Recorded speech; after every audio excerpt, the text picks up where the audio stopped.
Thank you, John, and thank you as always for the preamble and for reminding me that I did the first one. It seems a long time ago now as well. Um, and just for a bit of clarification, learnity, we describe ourselves as an industry analyst, so we independently analyse what's going on in the market, particularly focusing on large corporate organisations within UK and across EMEA and internationally. We run a bunch of research processes, including corporate roundtables, conversations, informal conversations, and survey and research, and we also do independent advisory work. The topic today around talent management is something that we've been looking at for 4 or 5 years as an extension, really originally from our work looking in the learning market, and then really thinking about the impact and how this was going to transform what was going on in terms of learning innovation and the relationship between the two things. And now, as of pretty much 12 months ago, on a full-fledged basis, looking at the talent space in its own right, including some of the sub-markets within it. The research today I want to talk about is some things that we've been doing during the space of the year and will continue doing next year. So the first thing to say, and there'll be a plug later on around this, is that particularly for organisations, larger organisations who are interested in discussing this in more detail, then please let us know. Here's my email address and my Twitter ID. So please make contact directly, because we're interested in talking to more organisations as part of this process. Obviously, during the session today, in true LSG style, I'm hopefully expecting a sort of active chat window. So please, capture comments and put comments through that, and let's provoke the normal sort of back channel discussion around the chat window that we normally get in the LSG sessions. The research I'm going to talk about today was actually sponsored by Cornerstone On Demand as part of a process of really looking around, trying to understand what the reality of the talent management discussion was within European organisations. And I'll come back and talk about some of the context around that. But in overall sense, obviously the talent management agenda is achieving a much greater profile in the market, but a lot of that's been driven from the US analysts, and also from the US, from the vendors and supply side. And one of the things that we wanted to also do was to really understand what this meant in terms of European organisations, in terms of priorities and so on.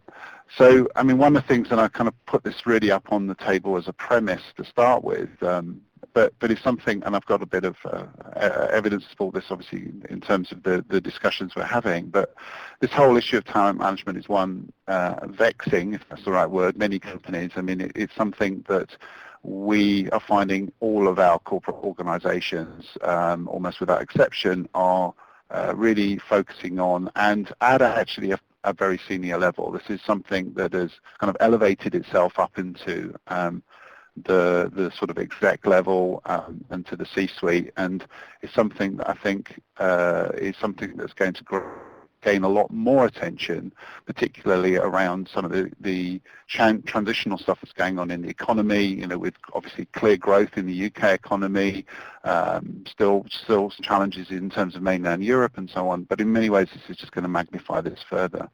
What we wanted to do as part of the research was to understand what does that term talent management actually mean in Europe, what are the sort of priorities that organisations are focusing, what are their kind of biggest opportunities and challenges, and how does that then play back into some of the technology space as well.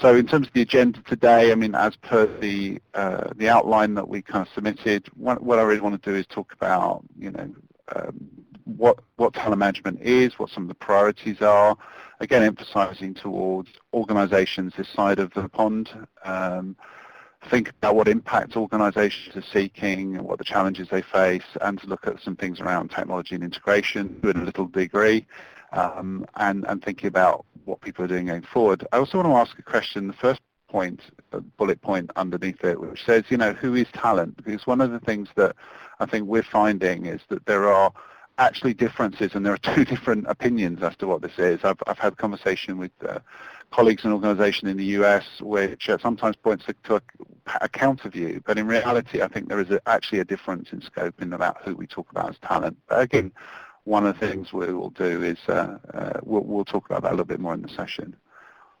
What I wanted to do is start off with is to get you moving beyond the weather and start thinking about and commenting into the chat window. It's really just a question up front. So for your organisation, what does the term talent management mean? Is this something you're engaging with? What's when we say talent management, what does that mean to you?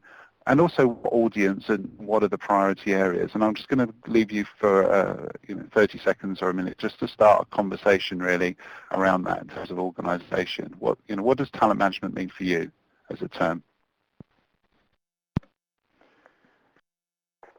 Pretty important question.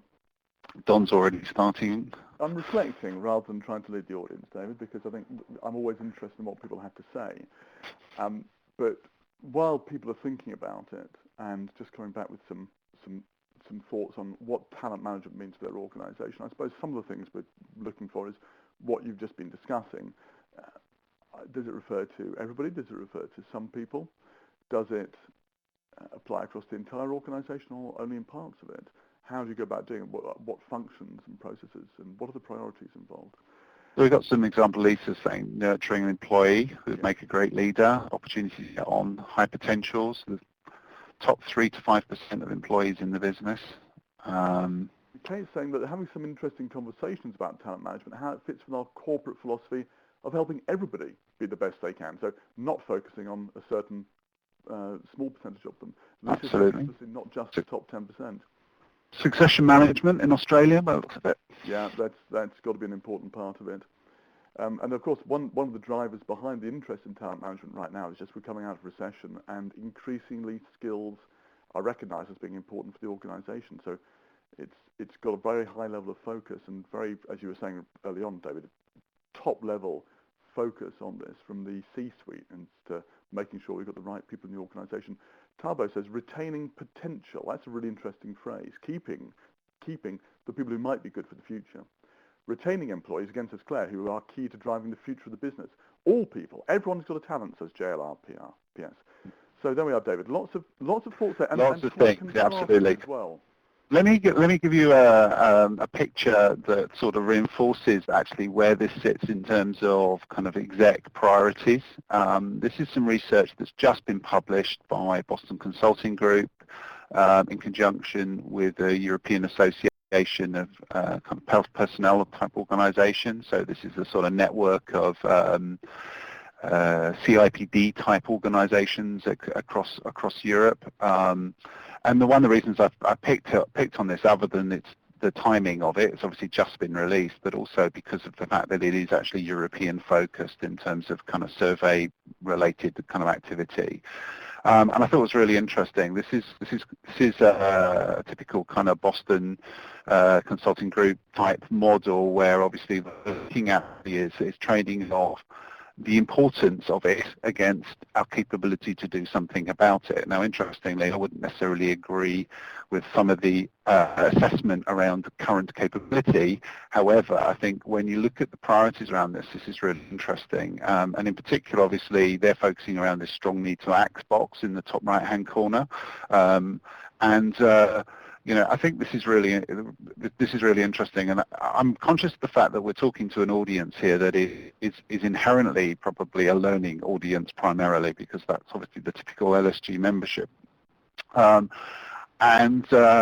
think it's one of the whole subtext of this story is first of all both the importance of the management piece, but also then how as learning professionals and as all people working within a learning function, do you engage with that topic and the importance of doing that? And that's really one of the key things at the end of this one, I want to leave you with.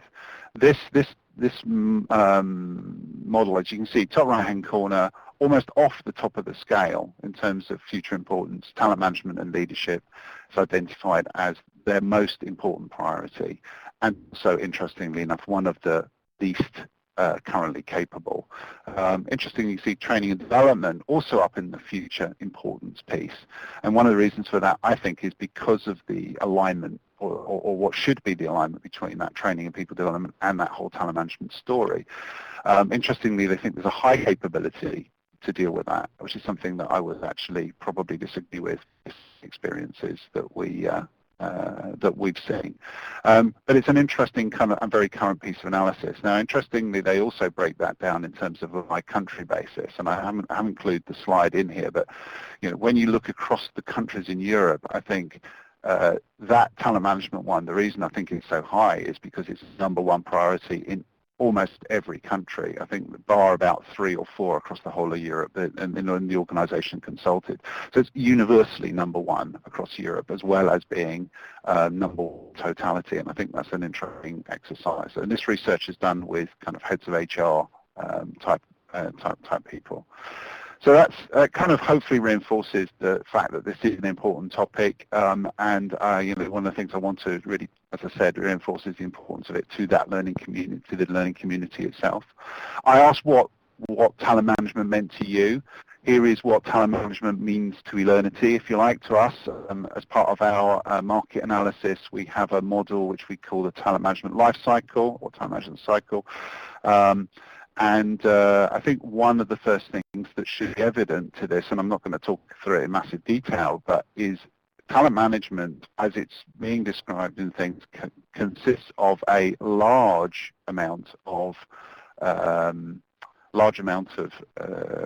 different kind of sub-functions and areas, all the way from organizational planning, workforce management, through obviously the areas around acquiring and bringing talent in, so the recruiting part of it, talent assessment, candidate management, onboarding, applicant tracking type activities, performance management, appraisals, learning and development, obviously the piece that we understand well in there, career development, which is something often most organizations struggle around, into then maybe it's optimization, talent around succession, around global mobility, again an agenda that's particularly starting to raise its profile, and through into retention in terms of compensation and benefits and so on. So there's a whole life cycle here, and when we look across the comments that were put in there, we've got people that are talking about acquisition, we've got people talking about retention, we're talking about developing and optimizing and so on, and performances. So we had comments across the whole of that spectrum.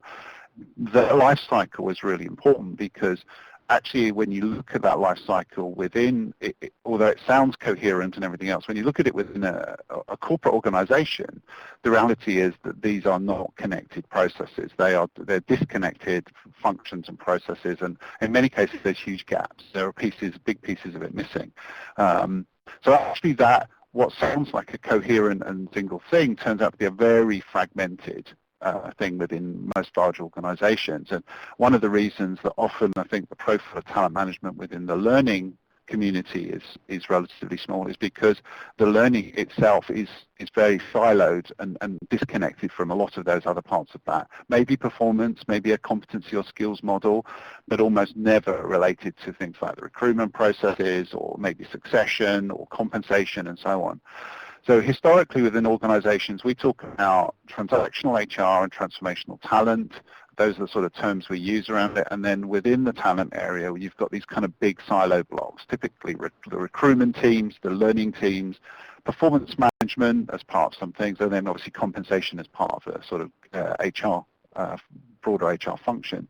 And these things are siloed not just in terms of systems, but obviously in terms of organizationally, in terms of process, even in terms of language. They use different languages to talk about the same things. They use different reference models for doing it, and they're just not very connected.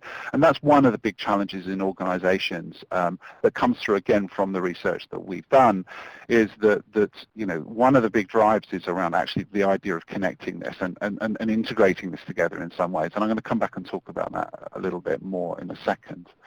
So let me delve a little bit more specifically into the research. And again, as I mentioned at the beginning, there's a bit of a plug here. This is an ongoing research project, and Cornerstone are still, we're still working with them and doing some work around this. It's being independently run by LSG, so it's an objective process. But obviously, from a Cornerstone point of view, they are specifically interested in the outputs to this as well as the kind of views and participation of the organisations involved. The reason there's a plug, and I'll enforce it at the end, is that actually we're looking to run another roundtable around this at the Ivy in London in probably January, possibly in February. Just depends on timing. That will be based on availability. So there is a nice kind of carrot to attend, if you like, if you want to get one of your senior execs to potentially get involved and maybe come along to a dinner at the Ivy. Normally something that be quite attractive. We've run some, as well as the conversations, we ran a previous dinner last year that was very successful and got some very interesting conversations going throughout the entire dinner, much to my surprise in terms of interfacing between the priority between food and content. So let me kind of move on. And first of all, you know, one of the questions I think that comes back into talent, I've talked a bit about what talent management is. I think one of the other questions, what are the key goals for talent management? Some of that we've already touched on earlier. But again, one of the things that maybe think about more in terms of what are your goals as an organisation for talent management? What can we capture in terms of that? We already talked about earlier, for example, something around maximising the potential. There was a comment from somebody which I saw was annexing the potential, which I thought was an interesting expression to use around it. Something that talked about retaining, obviously, key staff. Think around identifying some of the key people that can be the leaders of the future. So, you know, again, take 30 seconds and then maybe let's have some comments from you around what you think your goals for talent management are in your organisation, because I think this will become quite important when we move forward and talk about what does talent management really look like. So we've got employee engagement, retention, building strong for our key positions. So that's our bench strength is an interesting, very expression that's often used around here. Con describes it very concisely, positioning the organisation for the future. That's, I guess, the overall goal, isn't it, for talent management? Yes, I mean, from some of the research, the learning research actually we did probably 10 years ago or something, we were talking about actually the agenda being about perform today or perform in the future. And actually I think what a lot of the thing around the talent management is actually around having, retaining, developing, you know, the best people and into the best positions, because it's not just who the people are and what their roles are and how effective they're being in terms of you know, being able to optimize that in order to be able to perform in the future. One of the challenges, of course, with the future is it's kind of unknown and with the rate of change. So one of the other agenda items we see coming in this around is around and this maybe links back to the bench strength kind of statement earlier, but is the ability to respond, to adapt, to be agile. Yeah, and also, I would say in our profession, to develop agile learners, people who, given that we don't know what's going to come down the line, are able to respond and develop quickly. A number of themes coming out from the comments, David, one of which is developing leaders for the future. Another one is retention. That's quite a strong one coming through, that it's a matter of, and people saying, I think it's quite a mature comment, that you've got to hold on to people, not just for its own sake, but in order to keep the quality and the cultural capital within the organisation. And finally, Tracy raises a very good point. Most organisations do not know what talent they already have. So we need to tap into people's potential, which may not always be managers. And I think this business of actually just knowing what you've got is surely the key building block for talent management at all. Absolutely, yeah, absolutely. So let me start with one of the basic questions, which was we touched on earlier in some of the commentary or some of the chat room stuff. With, you know, this kind of very basic question is, who is the talent that we're talking about? And I've got different views on this depending on who you talk to, and I don't. There is a clear expectation, I think, when you look at the broad literature, the analyst kind of view that's come out, particularly from the US, that talent management is a topic or an activity or a set of activities that is focused on the entire organization. Talent is not a specific thing. The tendency to talk about talent not as just the superstars, but as actually all people that work in something. I don't know whether this is kind of inherited from the movie industry, where the talent is the people that appear on the screen in some way, and they're all talent, even if some of them aren't as talented as others, but they're all talent. But there is this underlying trend. Now, what we found in terms of the research conversations, actually, with the organisations we were concerned, is actually for the vast majority of organisations we're talking about, they are interested in the idea of talent meaning all staff, but for them today, talent doesn't mean that. What it still means is a selected subset. So somebody else talked about the hypos. Within the comments, somebody talked about the kind of, typically the talent means senior leadership, e.g. top 2 levels, top 300, depending how big your company is, high performers, hypo program type stuff. Probably graduate intake. If an organisation has specific programs that it sets up around graduate intake and graduate recruitment, it probably then tracks and looks at how it develops them and so on. And sometimes you find things like accelerated leader programs, etc. A lot of it is aligned with leadership and leadership potential. Sometimes it's also around what I would say is domain expertise or subject expertise. So engineers, for example, salespeople, and etc. So there is a sense that people can qualify that because of their job expertise rather than just because of their leadership potential. But in essence, it's still largely a selected subset. The other concept that's kind of developed in organizations, particularly over the last maybe 18 months or so, is this idea, it's always been there, but it's actually got a description now, I've got a title for it. People start talking about critical talent. And critical talent roles are, first of all, it's role-based, so it's people that are doing a certain type of job, and that then align with something that's perceived to be a priority area for the organization going forward, most obviously around whatever their core business is.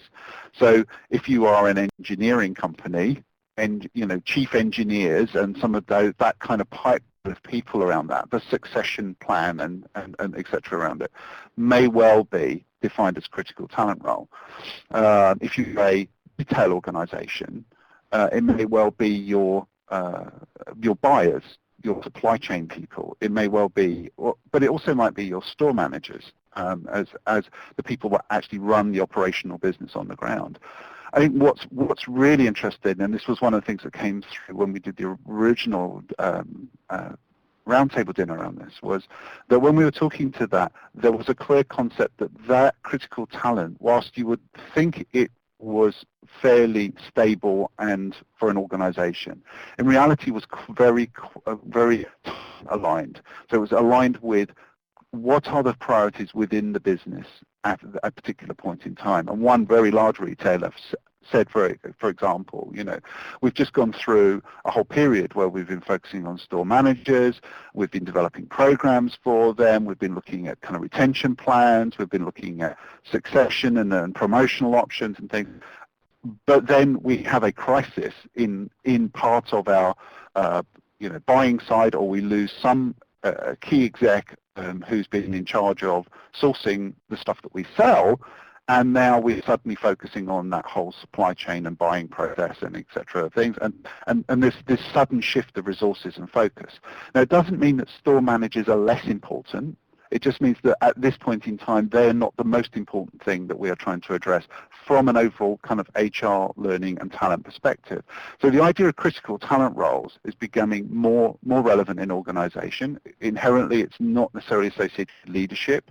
It's associated also with domain expertise, but also it's variable based on time, linked into the priorities of the business. So when we're thinking about talent management, I think one of the things that we have to be really careful of is not just to define a set of processes, functions, organizations, and systems that can really kind of make sense in terms of what I would say is the general ongoing operation of a business, but actually things that target on the key audiences and the key priorities in the business at any point in time. And that really is driving a lot of actual behavior. And I think that's something that really needs to be kind of considered carefully. And when I think back then, align that back to my question earlier, say, what is the goal for talent management? I think the key lesson, the key thing that came through really strongly, and is coming through from the conversations, is the focus is actually not so much on the processes and systems, but actually on the business outcomes. So when you talk to a chief HRO, or head of HR, head of talent, and even heads of learning development, what they're less focused on is necessarily underlying processes and systems, but more on what outcomes they achieve. Are we retaining the people we want to retain? Are we attracting the people we want to attract? And that inherently, as I said, links into this point in time. It's not an absolute standard that says we will always want to have an equal focus in our organization on store managers. It will depend on the performance of the business and the external factors and what's driving it. It will depend on executive priorities.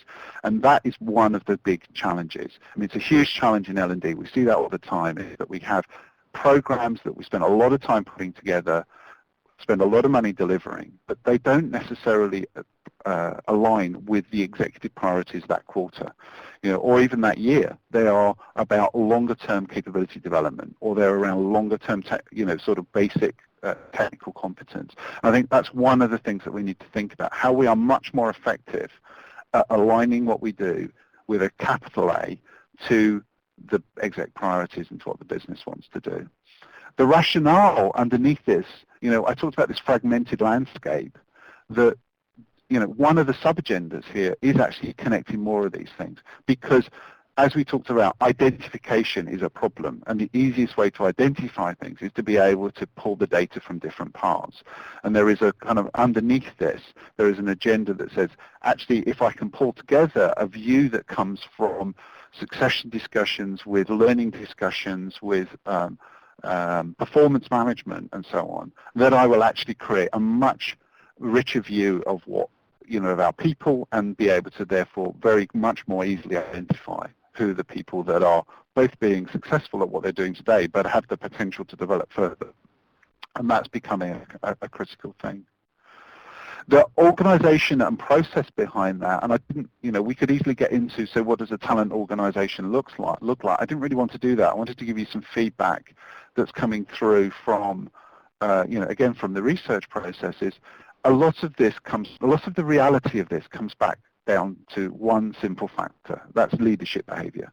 Yeah. So the risk is, and this is, I think, a main challenge with all of this around, whether it's talent or learning or whatever, is if it is an HR process, then inherently it's the engagement with it in the business is much lower.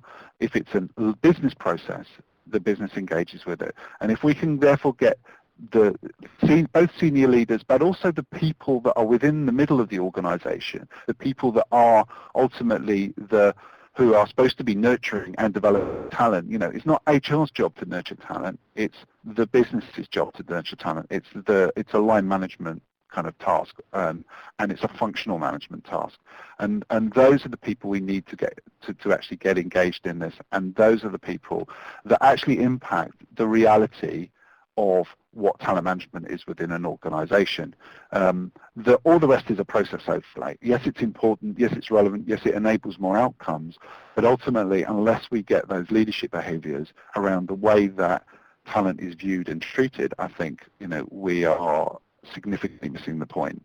The other point which I made earlier was that the future is variable. It kind of is difficult to predict. And ultimately, these processes in the organization has to be agile, has to be adaptable. And that's one of the big concerns. And you see this reflected in terms of the systems. Historically, a lot of people have used ERP type solutions to try and address some of parts of this problem. And frankly, it takes them 3 to 5 years to change those systems, to change to a new process or operating model. The business doesn't have that time. One of the things that we need to think about in terms of organization and processes, how those are much more agile and adaptable to meet those changing priorities. So how can I switch from focusing on store managers to not, I don't want to throw that baby out, But what I also need to do is to focus on some of the key areas around buying or purchasing or whatever it's going to be. Or if I'm a consulting company, I need to switch between, maybe I focus on my sales and a consultative selling model, building that whole kind of relationship with clients 1 minute, and then the other one I'm focusing on subject expertise. How do I actually enable us from a talent point of view to build those things and to adapt around the way the organization is working? What are the challenges? I mean, first of all, that we saw on the diagram earlier that the talent management includes lots of different things. And one of the things, one of the challenges with that is it's too complicated. HR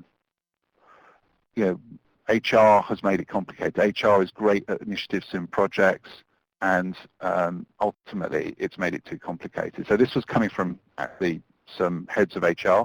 We need to simplify this. We need to actually understand what the pieces are rather than increasing the complexity.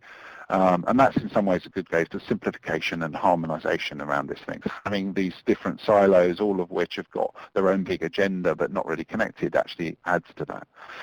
The other one is who is accountable really for the outcomes of talent management. Is it an HR issue or is it a business issue?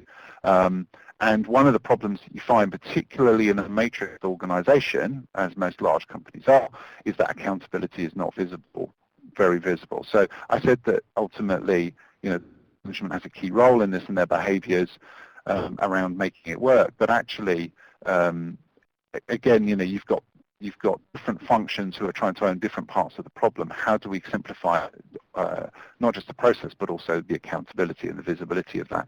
Who is actually measured on the success of this? And obviously, that sometimes gets built into the manager review process. Sometimes it's not so, but it typically is only part of the problem there is. One point that came out, which was kind of a bit of a random thought, but it's actually hugely relevant for a lot of organizations, is it's pretty difficult to focus on all of this if actually your main job is keeping regulators happy. So I think this was said by somebody who was in the financial services arena, or actually most of their day-to-day operating agenda around this, around compliance and around other things, is ticking the boxes they need to do in order to keep a regulator happy. But actually, that's not the same as how they develop strategic talent in an organization, how they and how they make that work. So there are some actually contradictory drivers here, particularly the whole compliance and risk-averse type business climate that actually makes that harder to do. We've already talked about the need to be agile and so on. The rapidly changing business environment and context is quite critical. I mean, we're already seeing that in organizations today where we've gone through a period of worrying about economy and then going into, suddenly the economy is not so much a problem. We were worried about downsizing people, now we're worrying about keeping all our best ones, because suddenly everybody can, so that the potential for shifts in this are quite profound. And I think one of the other things, again, talking to a learning community here, is that maybe don't necessarily see themselves as HR people, but actually the HR function is pretty conservative. It's quite slow to that change, and that doesn't really help it in terms of thinking about how these processes and capabilities actually can be much more adaptable going forward. So what about the supply side? As I said, there's a big part of this agenda around talent management that's been driven from the vendors.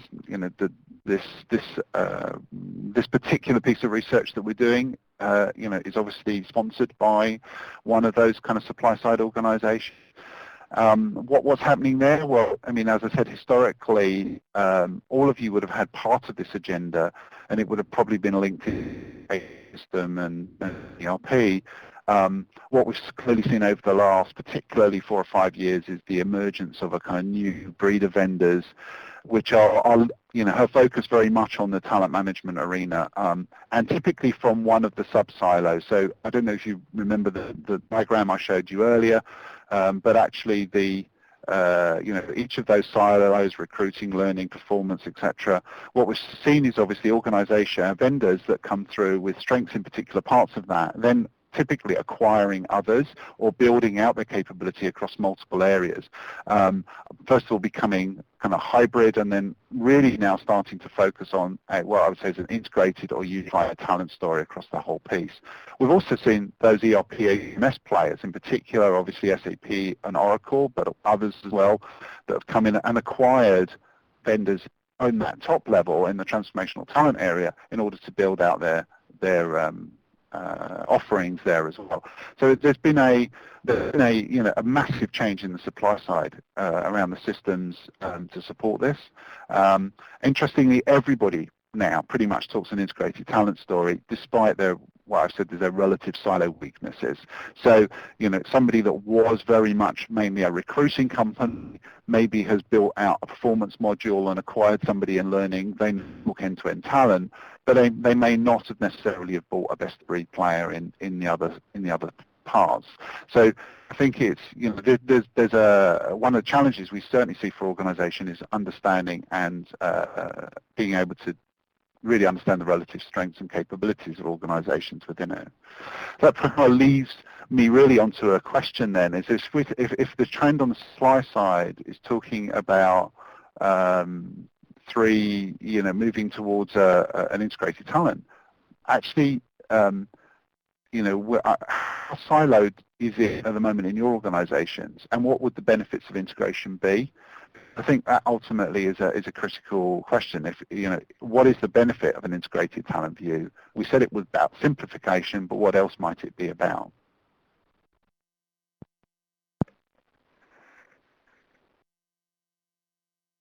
Interesting to see what people have got. Yeah, I think there's an awful lot of discussion, hasn't there, about the benefits of integrating everything. But your point about silos is absolutely accurate, isn't it, David? And when we look at what we are faced with in work. Transparency, interesting. Transparency is a good answer, isn't it? Yeah.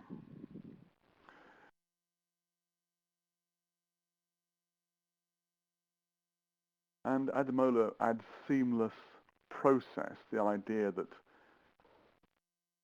what happens in one part of an organisation is informed and can draw on information and knowledge in another part of the organisation, which of course in silos it doesn't.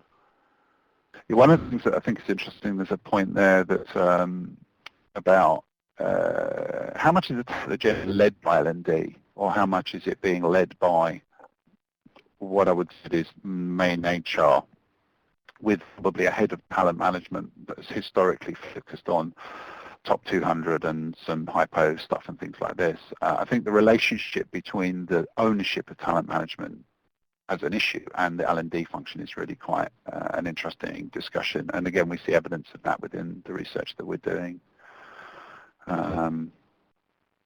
People planning versus reactive approach to talent management. I think that's really interesting, to James's point, that you're not simply with talent management trying to patch up things and use sticking plasters, and as you were saying earlier, David, jump to the current fire and try to put that out. Whereas what James is suggesting is that if you've got an integrated set of systems, then you can actually plan properly for the future with your people, rather than using it just as a way of solving short-term issues. A lot of people reflecting, David, that their organisations are siloed, which I'm sure you're not surprised by. Yeah, exactly. And I think one of the things we still see as a challenge is that even organisations who are now starting to look to buy or integrate the talent story, in reality, one of their challenges is lining their internal ducks up, if you like, the different silo functions towards it. We still see a lot of things as being driven from one of the silo, and then what we would describe as opportunistically hybrid. So it's about pushing it across. Now, interestingly, learning it can be one of those silos that can drive it and push into the talent management agenda. But I would say it's the majority of the time. And it probably is anecdotally maybe 30-40% of the time. The rest, otherwise maybe it comes more from performance management and performance and succession and that side of things. And sometimes it comes actually from what I would say is old school talent management, focusing just on that limited audience set and then trying to impose some things, then looking at things like career development agendas and so on.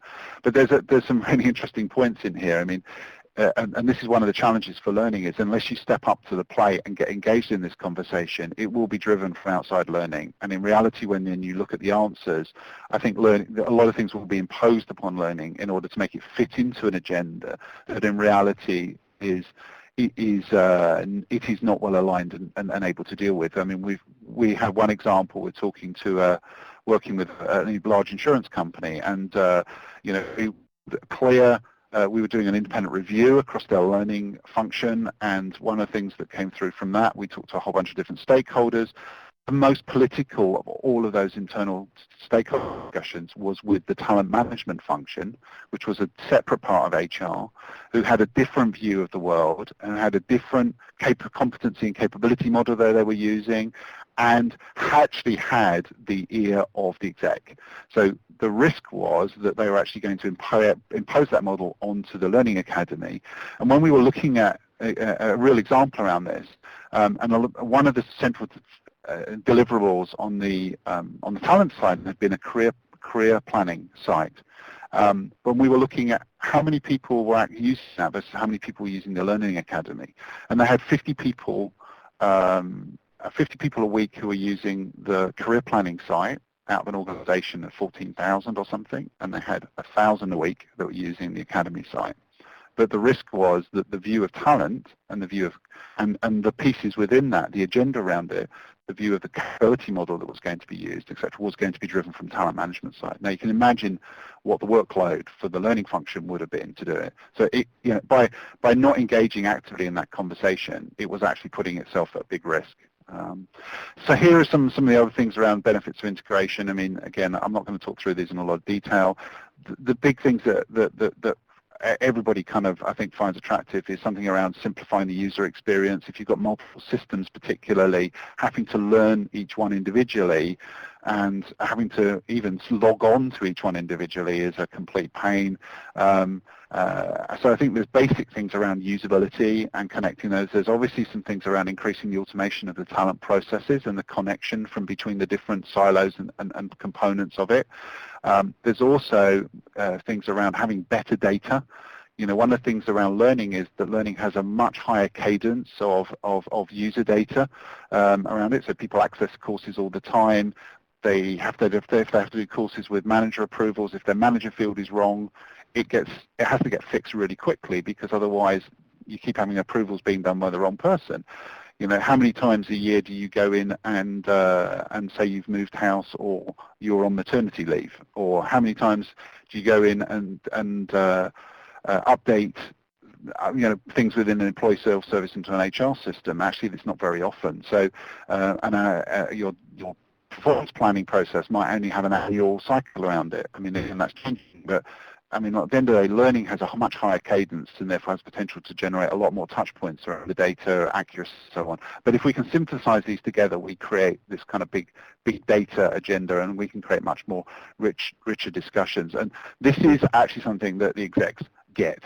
They get, there's a lot of focus around the big data agenda. When you look at the big data thing, the key thing is around aligning organizational performance and the talent data. And that's why this is so important, because if you can get those two things together, there is the potential to start to drive, to really generate different benefits and get different decisions. Now, learning could be have a huge gain in that, because one of the key things it's always struggled to do is be able to prove impact in the business. So if there is a potential to show learning investment and the relationship with business impact in a much more tangible way, then I think that is potentially it's a huge benefit for learning. However, again, it has to be at the table and it has to be driving the discussion. Let me just wrap up then with a few kind of final things, and then maybe we can go into some questions. So, on the integrated stuff, is it really the holy grail? This is one of the questions that we asked at the kind of previous dinner. Or is it just some kind of smokescreen? Is it just a kind of an ideal, not nice to have, but in reality, it's not something that organizations are that concerned around? I think what's interesting, what people talked about was integrated business outcomes. They did want integrated business outcomes.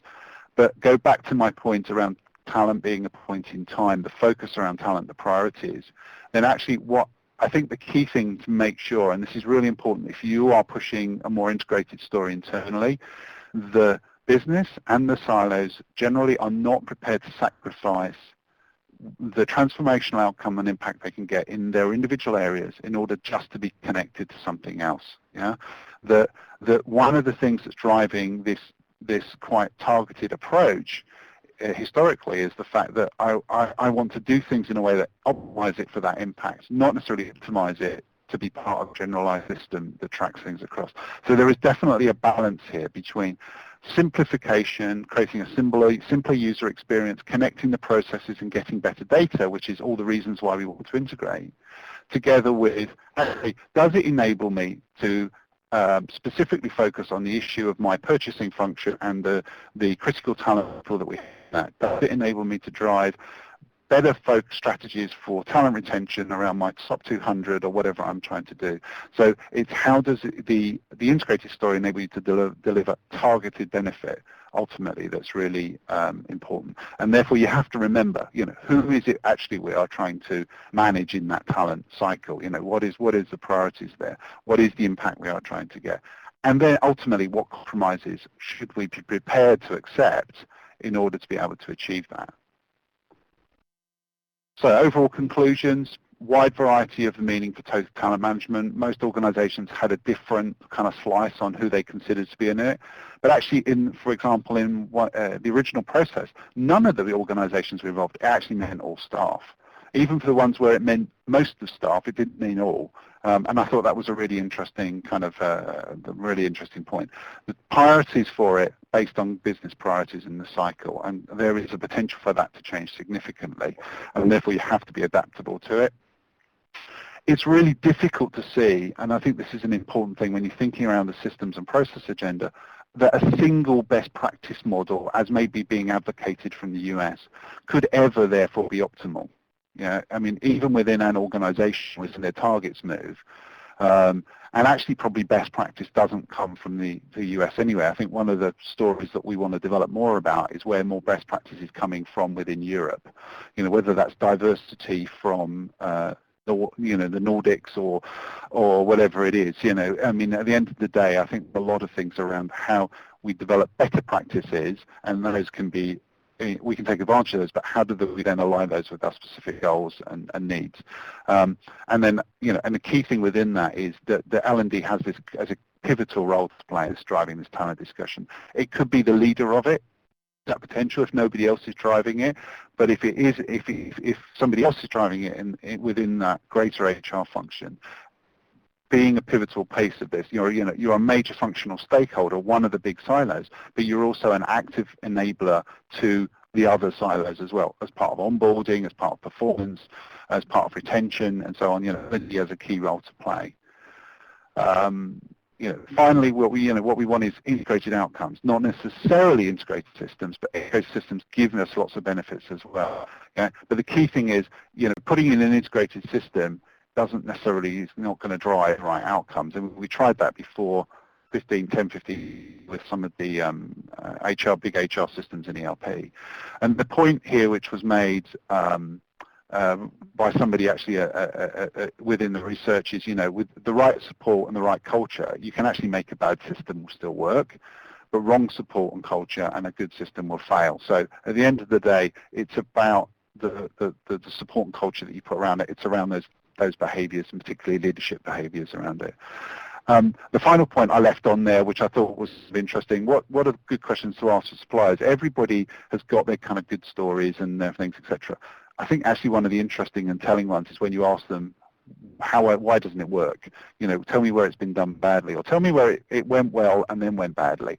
And sometimes understanding that type of dynamic is really useful in terms of then thinking about how those potential partners actually, what kind of capability and agility they bring in terms of helping you deliver this. So final point, again, just another plug. If organizations, and particularly we're looking at sort of enterprise, corporate type organizations, we'd be very interested in talking to you as part of this process. Please send me an email. To discuss it, I'll come back to you to discuss further. There will be a roundtable in probably in January, possibly February, just timing to be finalised, and dinner at the Ivy. Just in case you don't know where the Ivy is, I'll put the picture in just to kind of tempt you a bit further. And where we'll be looking to discuss some of the results of some of the research so far, and also engage in some further conversations. And on that note, I thank you very much. Don, over to you, and any questions? Well, lots of questions, and we've got about 5 minutes, which is not unusual because there's lots of content there, and I don't know how everybody else feels. My head is always slightly fit to explode after one of David's sessions because there's lots of thinking in there as well as lots of fact.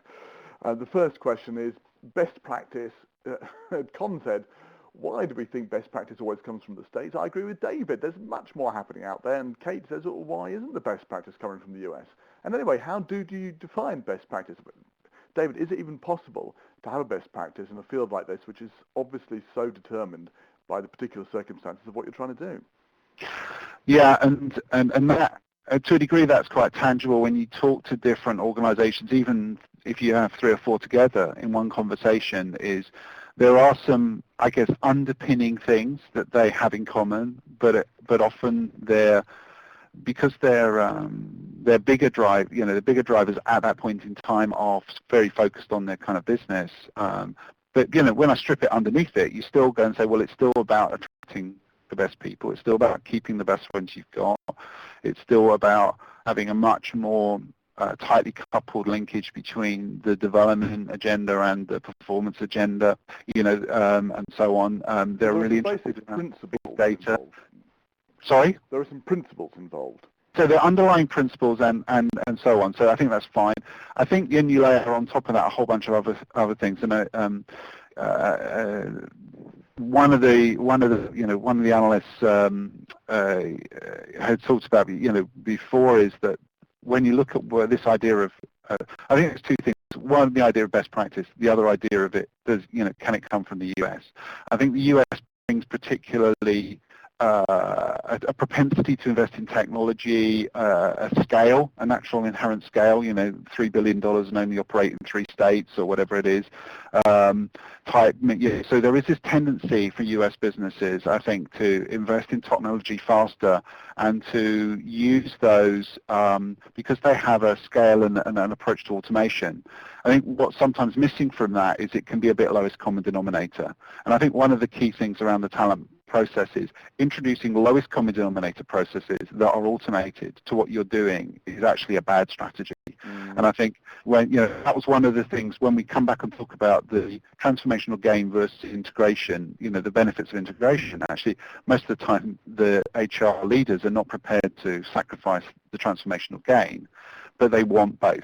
Right, so I think that's the question: is how do you create an agenda that enables you to address both? And I think logically that is the right way to go because there are a lot of cross dependencies between these different things. And when we look at recruitment, for example, one of the big agendas in many organizations are an integration of internal and external sources. So bringing people in from the outside versus understanding what talent we have within and what we should use, and whether that's tied into mobility and moving people around, or whatever. But that's becoming a much more important thing. I think again, it may be important 25 years ago. It seems to have become less important over the last 20 years, and it's now back on the agenda. I think the other side is when you look at recruitment process, a lot of the best knowledge of people out there in the market actually comes from people who already work for you, or people that are engaged in your alumni work. So it's, it links into things like social talent acquisition and things. And when you say, so looking at, for example, the LinkedIn connections and being able to see who's the referral programs based on a social model now, based on internal staff, becomes hugely important for identifying external talent as well as obviously retaining internal ones. So, these things are coming together naturally, I think. So, we've got seconds left. Very quick question. How much are organizations, we've talked entirely up to now, but you just raised the point there, how much are organizations thinking about talent in terms of not just their own organization, but the extended enterprise, that's people who work with and for them outside their organization, and how much they're thinking about, as you say, their alumni, the people who used to work for them that might, in this increasingly fluid world, come back and work for them in the future. Is that even on the agenda, or is that a step too far right now? I think it is in some organisations. I mean, a good example of that are the consultancies and accounting firms, professional services. Nearly all of those has for example, an alumni agenda, which is both because they are a source of referral for business. They're also people that actively are there looking to come back. I mean, I read something about Accenture recently where they are actually looking at tracking those things and then looking at the right time actually to go back out to that alumni network and almost ask them to reapply, come back into the organisation.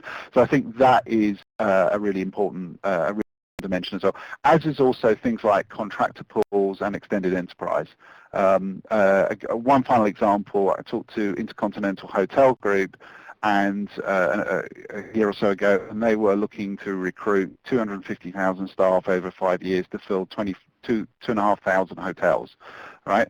That is a hugely, many of which are franchised operations, so that is massive talent issue. And it's also fundamentally one where they don't own the staff for majority, but they have their brand is hugely dependent on the success.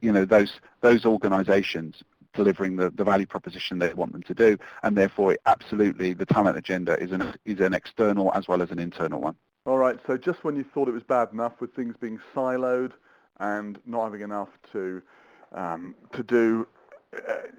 Getting people on board, getting them bought in and everything else, well, we have to do it all outside the organisation as well. Goodness me. David, we are out of time. It's 11 o'clock in the UK. I want to thank everybody who's participated from around the world. I'm hoping to see you all at 1 p.m. today. So unusually at 1 p.m. today, rather than 12 p.m. We've got our second one, which is about, and I'll just drop the URL in there, it's Leveraging Technology for Social Learning. Leveraging Technology for Social Learning with David Wentworth of Brandon Hall Group. So Brandon Hall Group. So he'll be with us at 1 o'clock UK time. That's in 2 hours' time. But in the meantime, I have to say thank you to everybody for participating and sharing your thoughts here, and also hearing the success stories that people are sharing. That's great. I put the information and the URLs that we've got from the course of today over in this box on the left-hand side, along with our LSG webinar hashtag. Please let the world know if you've enjoyed what you've been listening to today. Please do contact eLearnity if you're interested in going along to or bring your executives along to dinner at the Ivy, because it's going to be a valuable conversation I'm sure David will be leading. The Learning and Skills Group continues to be the place where all the information is. You'll find the webinars, recording, slide, chat, and everything else will be available on that site from Monday, if not before. So if you found it, there was a lot to take in, don't worry, you can go back and listen again or just read through the chat and the slides online. Our next webinar is coming up at 1 o'clock. Look forward, I hope to seeing you there. We're going to be talking about leveraging technology for social learning. Only remains for me to say thank you very much to everyone for participating and for your thoughts. And once again to David Wilson of eLearnity for taking us through these thoughts on talent management in Europe, what corporate perceptions and realities. David, thank you very much. Thanks, Tom.